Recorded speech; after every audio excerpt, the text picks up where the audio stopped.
Doctor आकाश बंग। वो doctor साहब AIIMS के डॉक्टर हैं। उन्होंने पीडियाट्रिशियन फील्ड उनका स्पेशलाइजेशन है और कई नेशनल और इंटरनेशनल जर्नल्स में इन्होंने रिसर्च पेपर पब्लिश किया है। हम लोग आगे बढ़ते हुए डॉक्टर आकाश जो है उनके पास चलेंगे। तो पहले तो डॉक्टर साहब, आप और हेल्थ केयर प्रोफेशनल्स जो हैं, आपने इस लड़ाई में बहुत बड़ा कंट्रीब्यूशन आप लोगों ने किया है। आप लोग फ्रंट लाइन पे थे और उसके लिए आपको हमारी तरफ से बहुत बहुत धन्यवाद। और इस महामारी को ओवरकम करने के लिए एक रोबस्ट और मजबूत हेल्थ केयर की जरूरत है। जैसा कि कुमार सर भी बोल रहे थे कि हेल्थ केयर बहुत ही बेसिक नेसेसिटी है और बिहार जैसे एक अंडर डेवलप्ड स्टेट के लिए ऐसे क्या कदम उठाए जाने चाहिए और स्टेट और सोसाइटी को मिला के, जिससे कि हम इस क्राइसिस को निपट सके और इससे हम बाहर निकल सके।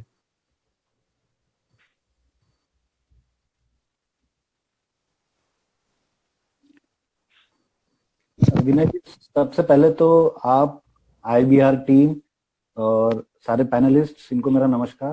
सारे दर्शक और श्रोताओं को नमस्कार और धन्यवाद इस पैनल पे इनवाइट करने के लिए। मुझे लगता है कि सबसे महत्वपूर्ण बात आज की तारीख में ये है कि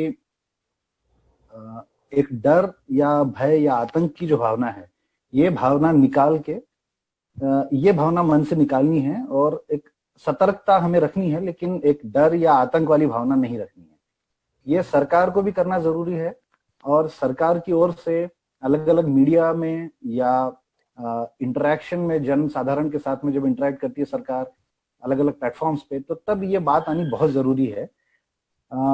कई लोगों का ये कहना है कि भाई क्यों डर आतंक क्यों नहीं होना चाहिए। जो प्रोजेक्शन है वो ये है कि करीब 20 से 25 लाख डेथ्स होने की संभावना है कोरोना के वजह से। तो इसमें हम ये भूल जाते हैं कि अभी अगर आप भारत का मृत्यु दर देखेंगे तो भारत का जो मृत्यु दर है वो करीब 7 से 8 पर 1000 है।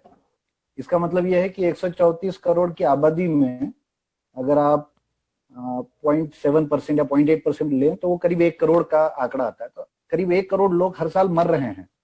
तो जो 20 लाख का जो प्रोजेक्शन है कोरोना की डेथ्स का, इसको हम अगर उस कॉन्टेक्स्ट में देखें तो हम ये रियलाइज करेंगे हम बहुत लकी हैं। भारत का जो जनसंख्या का जो पिरामिड है, जो पॉपुलेशन पिरामिड है, वो इस ढंग से बना है कि करीब 82% लोग जो हैं वो 50 साल से कम उम्र वाले हैं हमारे।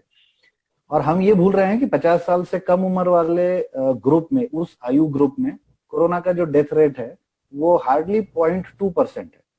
इसका मतलब ये हमें समझना है कि 100 लोग, 1000 लोगों को अगर कोरोना होता है, कोरोना ग्रस्त अगर होते हैं वो, तो उसमें से 998 लोग जो हैं वो बचने वाले हैं।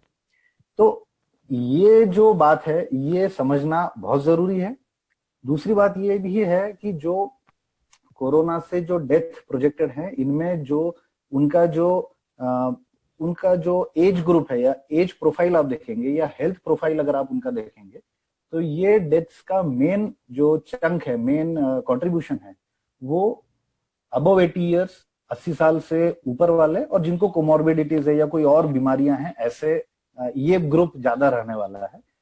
तो हम ये भूल जाते हैं कि कोरोना के अभाव में किसी और वजह से भी अगले कुछ सालों में इन लोगों को मृत्यु का रिस्क था। तो जो एक इनिशियल जो पैनिक बटन दबाने की या जो नीजर रिएक्शन जैसा रहा है, तो वो बहुत जरूरी है कि वो हम समझें, खुद भी समझें और लोगों को समझाएं। ये मुझे एक बहुत जरूरी बात लगती है। समय की कमी है तो इसलिए मैं संक्षेप में रखना चाहूंगा मेरी बातें। दूसरी मुझे बहुत जरूरी बात ये लगती है कि जो स्टिग्मेटाइजेशन बोलते हैं हम, कि हम ये भूल जाते हैं शायद कहीं कि हमको बीमारी से लड़ना है, बीमार से नहीं लड़ना है। तो जो कोरोना पॉजिटिव आया है या कोरोना ग्रस्त होना किसी का, ये हम उसका चरित्र, उसका देशभक्ति या उसका सिविक सेंस, इस पे एक प्रश्न चिन्ह या इस पे धब्बे की तरह से उसको ना देखें। ये बहुत जरूरी है आज की तारीख में। तीसरी बात जो मुझे लगती है वो ये है कि बहुत बड़ा मजदूर वर्ग, बहुत बड़ा श्रमिक वर्ग, या आपके कहने में, आलोक जी के, गुलरेज जी के, सबके कहने में ये बात आई कि बहुत बड़ा श्रमिक वर्ग आज एक घर वापसी हुई है उनकी, वो वापस आए हैं। ये लोग बहुत जिल्लत, बहुत अपमान से गुजर के, बहुत मुश्किलों से, तकलीफों से गुजर के आए हैं। तो ये अभी काफी शॉर्ट टर्म फ्यूचर में ये चीज पॉसिबल नहीं लग रही है कि ये लोग वापस जाएंगे। हो सकता है इनमें से कई लोग वापस ही ना जाएं, क्योंकि जैसा शुभमूर्ति जी ने भी कहा कि ये एक कंपल्शन की वजह से गए थे और कंपल्शन की वजह से ही वापस आए हैं। बट इनमें से कई लोग जो एक सपनों की दुनिया सोच के, ड्रीम वर्ल्ड सोच के जो शहरों की तरफ गए थे, इनका डिसइल्यूजनमेंट हुआ है। तो इस वजह से एक दृष्टि से ये बात अच्छी भी है कि हम गांवों की तरफ वापस लौट रहे हैं। बट दूसरी तरफ जैसा आप लोगों ने कहा कि इन सब के लिए इनका स्किल सेट का मैपिंग होना, उनके लिए एक सस्टेनेबल विकल्प हम खड़ा कर पाए, एक वैकल्पिक कुछ अरेंजमेंट उनके लिए कर पाए, ये बहुत जरूरी है ही। और टू स्टार्ट विथ उनके लिए एक इज्जत, एक आदर की भावना सबके मन में हो, ये बहुत जरूरी है। चौथी इंपॉर्टेंट बात जो मुझे लगती है कि पर्यावरण की देखरेख, पर्यावरण के बारे में अवेयरनेस, ये आज सिटीजन्स और सरकार सब में होना बहुत ज्यादा जरूरी है। 2-3 महीने का जो लॉकडाउन था, इसमें हमको बहुत जीता जागता एग्जाम्पल रहा है। ये हमको एकदम क्लियरली ये ध्यान में आया है कि एनिमल साइटिंग्स, बर्ड साइटिंग्स बढ़ी हैं, ज्यादा पक्षी प्राणी दिखने लगे हैं, बायोडाइवर्सिटी बढ़ी है, इसी के साथ प्रदूषण कम हुआ है। तो ये जो सुधार हुए हैं, इनको मेंटेन करके रखना, ये जिस तरह से हमारे सामने एक बहुत बड़ा यक्ष प्रश्न रहेगा। उसी ढंग से हम मास्क का यूज प्रमोट कर रहे हैं पब्लिक, जनरल पब्लिक के लेवल पे। तो कचरे की समस्या ये बहुत बड़ी समस्या होने वाली है। सॉलिड वेस्ट डिस्पोजल और बायोमेडिकल वेस्ट डिस्पोजल ये बहुत बड़ी समस्या रहने वाली है। तो सरकार की भी ओर से और नागरिकों के भी ओर से इस बारे में अवेयरनेस और कुछ सॉलिड कदम उठाने बहुत जरूरी हैं। जो लेटेस्ट जो मुझे पता है वो ये है कि यूएन की जो हेल्थ रिलेटेड एजेंसीज हैं वो, और जो एनवायरनमेंट रिलेटेड एजेंसीज हैं, तो यूनेप और WHO ये मिलके इस बारे में काफी कुछ ठोस कदम और फंडिंग भी करने वाले हैं। बट ये जैसा शुभमूर्ति जी के भी कहने में आया, ये सरकार और डिसेंट्रलाइज ढंग से ये तरीका होना बहुत जरूरी है। तो गांव के लेवल पे, पंचायत के लेवल पे और लोकल लेवल पे ये अवेयरनेस और ये इस बारे में कदम उठाना ये काफी जरूरी है समझ।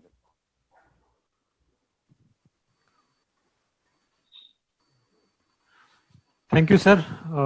हेल्थ इश्यूज पे बहुत ही विस्तृत विवरण आपने दिया, जैसे स्टिग्मेटाइज ना करें और पैनिक में ना जाएं, और प्रैक्टिस में हम लोग जो है जितना पर्यावरण है, बायोडाइवर्सिटी है, इन सब का भी ध्यान रखें। डॉक्टर साहब, अब तो एक ये है कि हम लोग को वायरस के साथ ही जीना है, वायरस के साथ ही रहना होगा इसी में। तो आपके समझ से सर, हम लोग लॉकडाउन खत्म होने के बाद भी क्या प्रिकॉशंस लें और कैसे जो है लोगों को रहना चाहिए? विनय जी, ये प्रश्न पूछने के लिए बहुत धन्यवाद। और शुभमूर्ति जी ने थोड़ा सा इस बारे में टच किया था कि प्रिवेंटिव बातों पे ज्यादा जोर होना पड़ेगा हमारा। तो मैं ये मानता हूं कि सिविक सोसाइटी का जो रोल है वो तो है, लेकिन चैरिटी बिगिंस एट होम। सो हम में से हर आदमी को प्रिवेंटिव मेजर्स पूरी तरह से पता होने चाहिए, वो पूरी तरह से हम प्रैक्टिस करें और ये अवेयरनेस हम लोगों में बना के रखें, ये बहुत जरूरी है। तो जैसे जो आपने सवाल पूछा कि इसके साथ रहना है, तो कोरोना से बचना है तो हम क्या करें, तो इसका जवाब एकदम सिंपल है। एक सिंपल सा जवाब है, ये मान के चलिए कि सामने वाले को कोरोना है, ये उसका सिंपल सा जवाब है। ठीक है, तो जब भी कोई छूत की या इस ढंग से एयरबॉर्न बीमारी जब हम बात करते हैं, तो एक सबसे इंपॉर्टेंट इसमें यह है कि ये सारी गाइडलाइंस में है। सो शायद ये आपको रिपीटेशन लगे या ये ऑलरेडी बहुत लोग जानते हैं ये, बट मैं सिर्फ इनको एक बार टच करना चाहूंगा, अंडरलाइन करना चाहूंगा कि मास्क पहनना हर समय बहुत जरूरी है जब आप पब्लिक प्लेस में जाते हैं। इसका कारण भी काफी ये फेमस हुआ है, सर्कुलेट भी हुआ है, क्योंकि जब एक कोरोना का पेशेंट जब छींकता या खांसता है, तो अगर आपने खुद ने मास्क पहना भी हो तो भी उसके छींक या खांसी से निकले हुए जो वायरल पार्टिकल्स हैं या जो न्यूक्लियर ड्रॉप्स जिसको बोलते हैं, ये हवा में होने की वजह से 70% चांस होता है संक्रमण का, ट्रांसमिशन का। अगर हम उल्टा बोलें कि हम मास्क नहीं पहन के हैं लेकिन कोरोनाग्रस्त पेशेंट अगर पहन के है मास्क, तो ये 70% का रिस्क जो है ये कम होके ये करीब 5% पे आ जाता है। और अगर दोनों मास्क पहन के है तो it comes down to hardly 2%। So इसलिए ये जो हम बोलते हैं ना कि कई बार एक बीइंग रिबेल विदाउट कॉज, तो इस तरीके से ये नहीं आना चाहिए कि जो गाइडलाइंस हैं या फिर ये एक डिनाइल का मोड होता है कि सबको हो जाएगा लेकिन मुझे नहीं होगा कोरोना, तो ये इसमें से हमको बाहर आना बहुत जरूरी है और ये मास्क पहनना है, बस ये हमको दिमाग में डाल लेना है।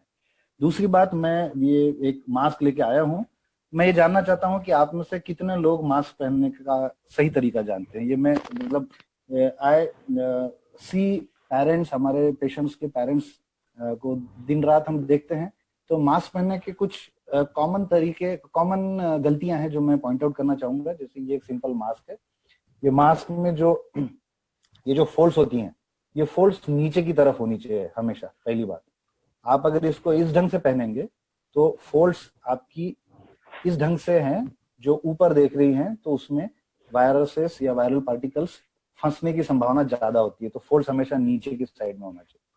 मास्क पहनते समय कई लोग मैंने ऐसा देखा है कि जो मास्क इस ढंग से पहनते हैं, आपकी नाक खुली है तो आपके मास्क पहनने का कोई मतलब नहीं है, तो आपका नाक भी पूरा ढका हुआ होना चाहिए। तीसरी बात यह कि मास्क पहन लिया आपने, लेकिन आप मास्क को बार बार इस ढंग से एडजस्ट कर रहे हो, ओके, यहाँ पे टच कर रहे हो, यहाँ पे हाथ लगा रहे हो, दिस इज एब्सोल्युटली रॉन्ग।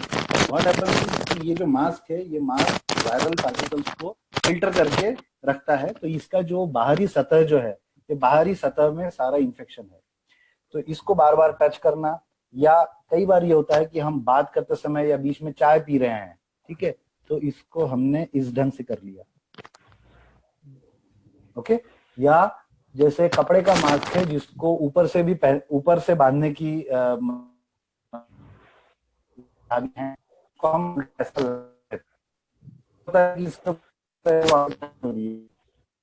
जो चीजें हैं ये बहुत ध्यान रखना जरूरी है। कौन सा मास्क पहनेंगे आप, तो इसमें हमारा जो जनरल पब्लिक के लिए, जो जनरल सोशल कॉन्टैक्ट के लिए का बना हुआ कॉटन का, कपड़े का मास्क, बिकॉज आप उसको बार बार वॉश कर सकते हो, धूप में सुखा सकते हो, उसको पहन सकते हो। क्योंकि जैसा मैंने कहा पहले सेक्शन में कि हमको कचरा ना बढ़े, वेस्ट ना बढ़े, इसका भी बहुत ध्यान रखना जरूरी है। तो ये रीयूजिंग के लिए, रीयूजेबल मास्क, उसके लिए सबसे अच्छा कपड़े का एक ये है। दूसरी बात, सोशल डिस्टेंसिंग की सबको पता है, मैं उस बारे में ज्यादा नहीं बोलूंगा।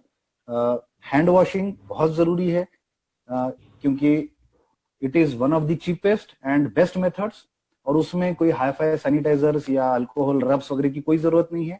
आप सिंपल साबुन और पानी से 1 से 2 मिनट हाथ धोइए, that is the best way to keep the virus away. एक और इम्पोर्टेंट चीज जो मुझे लगती है कि हम ये सब बाकी सब चीजें ठीक से करते हैं, लेकिन जिसको कफ एटिकेट या स्नीज एटिकेट बोलते हैं, वो हमारे सोसाइटी में काफी कम है। तो खांसते समय या छींकते समय कई बार ऐसा देखा गया है कि हम हाथ रख के खांसते या छींकते हैं, या जेब से रुमाल निकाल के खांसते या छींकते हैं, और उसके बाद में उस रुमाल से मुंह पोंछ लेते हैं या हाथ पोंछ लेते हैं या वो शरीर को पोंछ लेते हैं। तो ये बहुत ही गलत तरीका है। इस बारे में एक वीडियो भी काफी सर्कुलेट हुआ है। तो ये एल्बो में खांसना या छींकना इज कंसिडर्ड द बेस्ट। इस मामले में हम एक रिसर्च स्टडी भी कर रहे हैं, तो इसलिए मैं ये चीजें सिर्फ एक बार जस्ट एक लिस्ट जैसे बताना चाहता था। और फाइनली फिर जैसा कहते हैं कि कर्मण्येवाधिकार रस्ते, तो ये सब करना हमारे हाथ में है पर्सनल लेवल पे, बाकी फिर हर चीज हमारे हाथ में नहीं होती।